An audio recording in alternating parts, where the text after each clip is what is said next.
अबे ये क्या हो रहा है? अब तो मैं उस एपिसोड का वेट कर रहा हूँ जिसमें सलमान खान चॉक स्लैम खाएगा।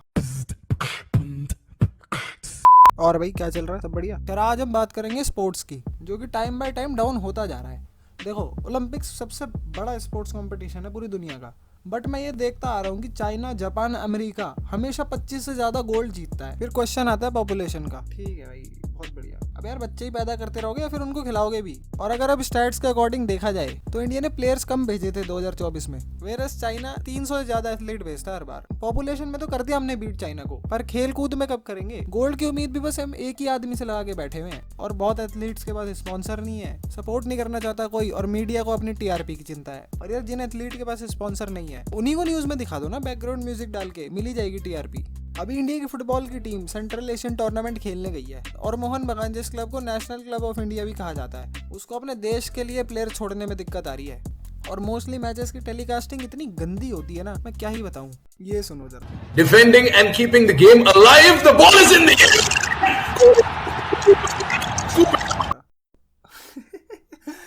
ओ भाई साहब, ये क्या था भाई?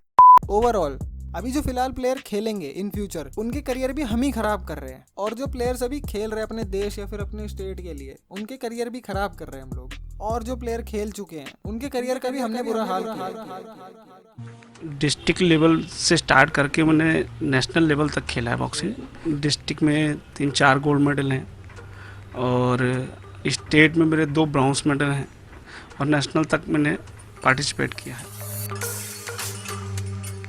अब परिवार है, परिवार के साथ में जीवन यापन करने के लिए तो काम करना पड़ेगा। मैं आपके सामने रख रहा हूं। आज जब 145 करोड़ लोगों का भारत अपने सीने को स्वर्ण पदक से सुशोभित करने का इंतजार कर रहा था, तब सुबह 8:30 बजे पेरिस से एक ऐसी बुरी खबर आई जिसने भारत के करोड़ों लोगों का दिल तोड़ दिया।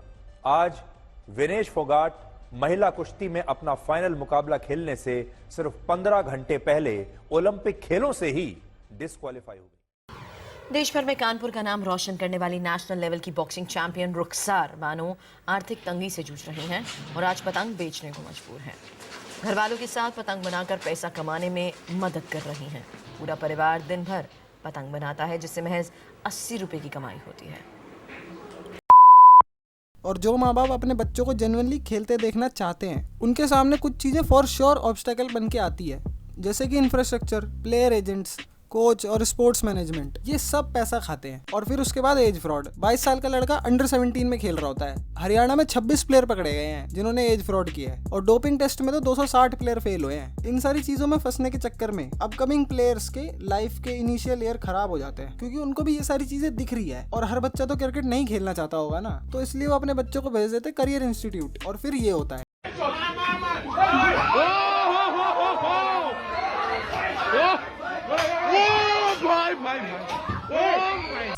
अब आते सोल्यूशन पे। आई थिंक हमारी सरकार को टैलेंट हंट करना चाहिए ईमानदारी के साथ। नो डाउट हम पे टैलेंट है, पर उसको राइट टाइम पे पकड़ना बहुत जरूरी है। और जब बच्चों को खेलने की आदत लगेगी, तब वो नशे, मारपीट, चोरी जैसी गलत चीजों से दूर हटेंगे और माहौल अपने आप बढ़िया होगा। वो सही लोगों को आइडियलाइज करना स्टार्ट करेंगे। खैर अभी तो मंत्रियों में ही अकल नहीं है, तो बच्चों से क्या ही उम्मीद रख सकते हैं। वैसे मैं तुम्हारे को एक मूवी रिकमेंड करना चाहता हूँ जिसका नाम झुंड है, और उसमें यही सारे टॉपिक कवर करे गए हैं।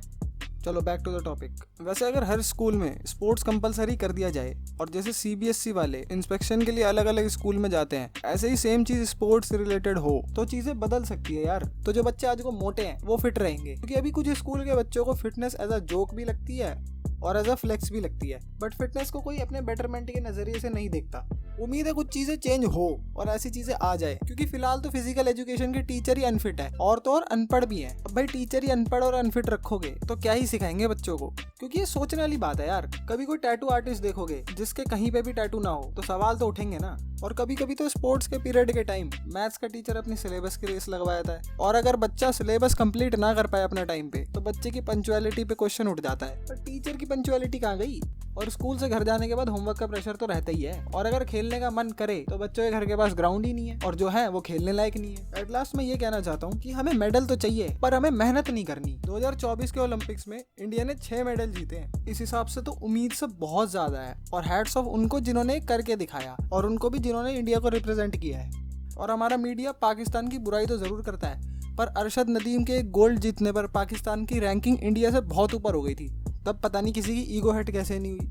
आई होप मेरी स्टेटमेंट के बाद मुझे एंटी नेशनल ना समझा जाए और मैं सच में चाहता हूँ कि हमारा देश एक दिन स्पोर्टिंग नेशन बन जाए।